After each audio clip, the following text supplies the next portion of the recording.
hoch zu loben. Seine Größe ist unerforschlich. Durch sein Wort wurde alles geschaffen. Die Himmel rühmen die Herrlichkeit Gottes. Vom Werk seiner Hände kündet das Firmament.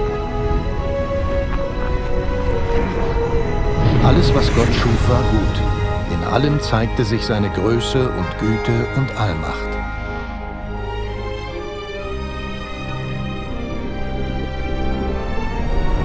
Gott erschuf alle Arten von Pflanzen und Tieren. Dann formte er den ersten Menschen aus Erde. Er blies in seine Nase den Lebensatem. Dieser erste Mensch hieß Adam. Dann nahm der Herr eine Rippe Adams und formte daraus eine Frau. Die sollte Adams Ehefrau und Gefährtin sein. Das war die erste Frau. Sie hieß Eva. Gott erschuf Adam und Eva als sein Abbild, ihm ähnlich, damit sie freudig in enger Gemeinschaft mit ihm leben konnten. Und sie lebten glücklich in seiner Gegenwart in einem schönen Garten, genannt Eden. Es gab kein Leid und keinen Tod.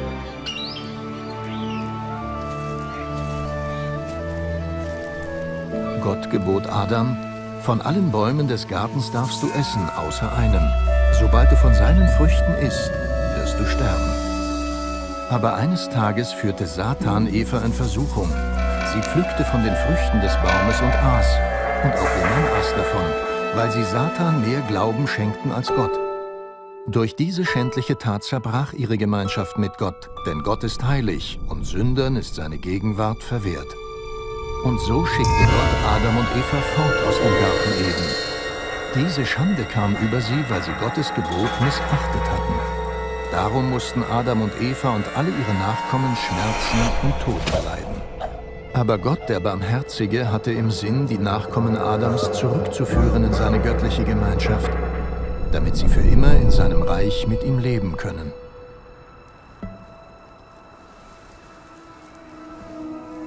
In der Bibel offenbart Gott seinen Plan, die Menschen vor der verdienten Strafe zu bewahren und Sünde und Schande von ihnen zu nehmen.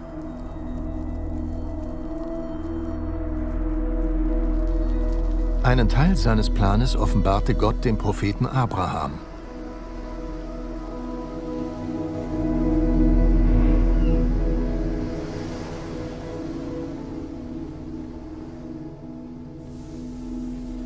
Abraham vertraute Gott und ehrte ihn. Gott versprach, ihn zu segnen und durch ihn die Menschen aller Völker. Er versprach ihm viele Nachkommen, so zahlreich wie Sandkörner am Meer und wie die Sterne am Himmel. Abraham glaubte Gott, und so zählte Gott ihn zur Schar seiner Gerechten und nannte ihn seinen Freund.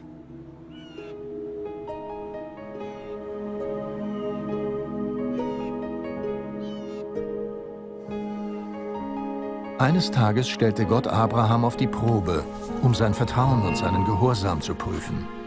Er gebot Abraham, ihm seinen Sohn zu opfern. Abraham hatte von Gott die Verheißung empfangen: Durch diesen Sohn wirst du viele Nachkommen haben. Dennoch war er voll Vertrauen auf Gott und gehorchte. Er machte sich also bereit, seinen geliebten Sohn zu opfern.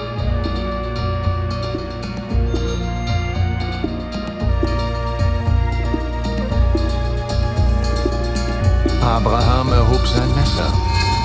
Aber Gott sprach: Abraham, tu dem Jungen nichts zuleide. Jetzt weiß ich, dass du mich fürchtest und mir gehorsam bist.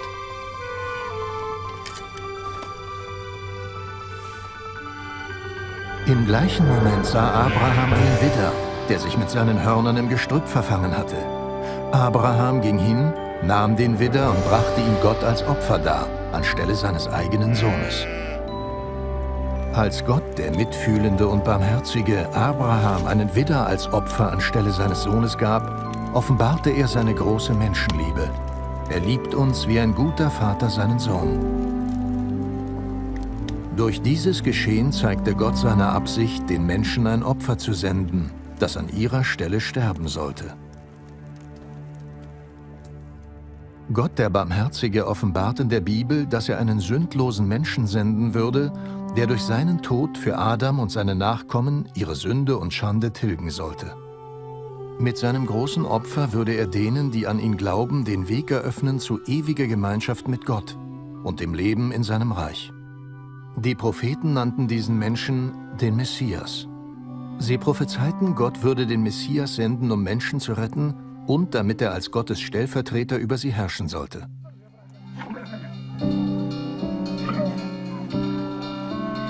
Viele hundert Jahre vor seiner Ankunft verkündeten die Propheten, was der Messias tun und was mit ihm geschehen würde. Dem Propheten David nach würde Gott dem Messias offenbaren: Du bist mein Sohn.